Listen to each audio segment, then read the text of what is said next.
Welcome to Carbon's DIY Garage. Today I'm replacing the rotors and brake pads on this 2010 Chevy Cobalt LT. These calipers and pads are pretty much the same. You do pretty much any other vehicle with disc brakes, where you remove the caliper, remove the pads, push the piston back in, and pop the rotor off, put a new one on. So this will be applicable to a lot of different vehicles, but I'm going to show you how I'm doing it here for the first time on this Chevy Cobalt for me. I've only had it for about a year, and this will be the first time having to do the brakes on it. So here we go. The first thing you have to do is remove the slider bolts for the caliper. So these are 14mm bolts.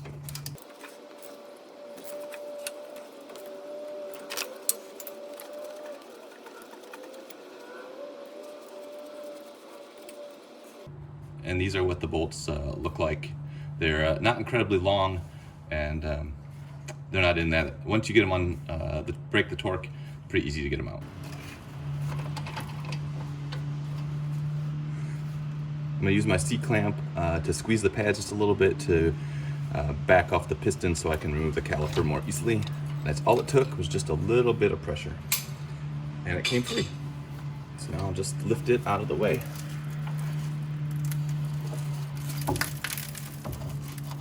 I'm just going to hang it like that.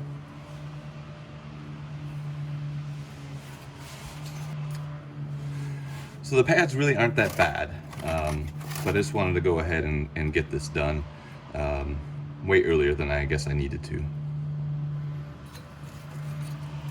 And they just slide right out.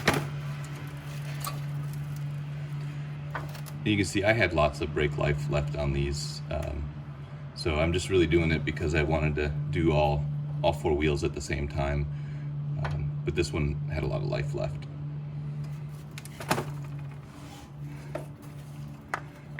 So the sliders are free to slide, so that's great. So next I'm going to remove these 15mm bolts.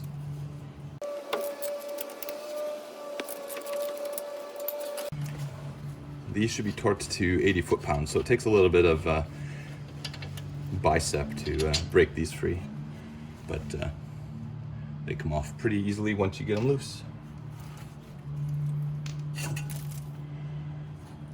Bracket comes free, and the rotor comes off.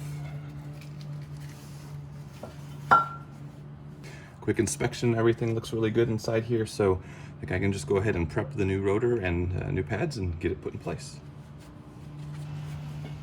If you're lucky, the rotor will come off easily. If not, you'll have to work on it a bit like I did on the passenger side.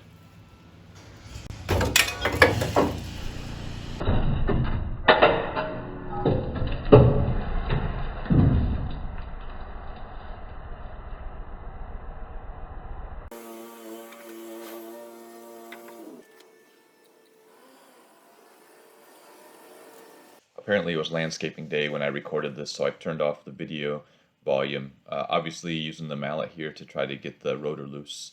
Took quite a few beatings to get it loose, a little bit of trying to pry it, and just keep hitting on it until it comes free.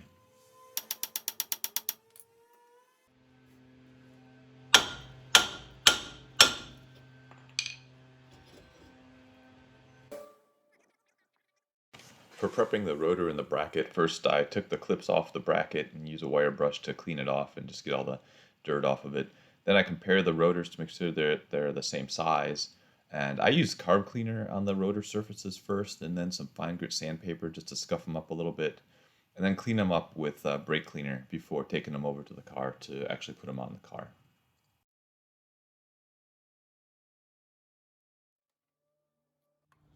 So I'll just take an old brake pad, compress the piston, and you want to make sure that you have enough room in your brake fluid reservoir, because the fluid's going to go up a little bit when you push the piston back in. So you don't want that to overflow.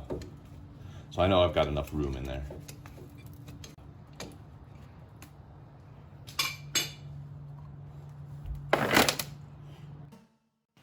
And here I am just showing you the same thing again on the passenger side of the car, just to give you a better vantage point of pushing the piston back in with the C-clamp using an old brake pad to push against the piston surface.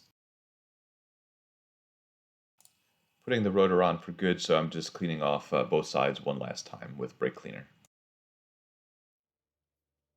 To prep the bracket, you just take the clips that came with the brake pads and snap them in. They only go in one way.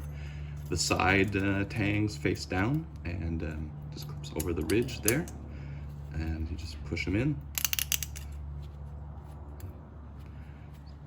Easy as that. Do that for the top and the bottom. The brake pads that I got from Power Stop, all 4 pads look the same, except they also come with the wear indicator separate, and so you need to install that yourself. So first, look at your old pad and see how that is set up, and you just want to match that. So the long part of the wear indicator points towards the piston side, and you just snap it in place.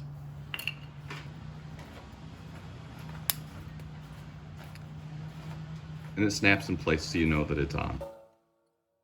Installing the bracket is just the same as when you removed it, just doing it backwards. So put the bolts in and torque them down to about 80 foot-pounds, which is good and tight.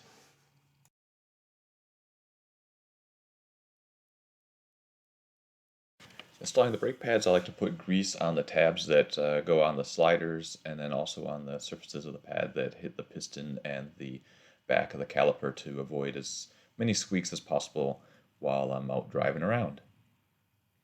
Once the pads are installed, you can go ahead and put the caliper back on. Again, the 2 bolts that go into the sliders don't get torqued down all that much, just nice, snug, and tight. Then a final blast of brake cleaner and you're all done. And that's it for this brake job. Thanks for watching. Please do subscribe and like the video if you do, and don't let this happen to you. Use something to hold the caliper up to the spring so you don't bust a brake line.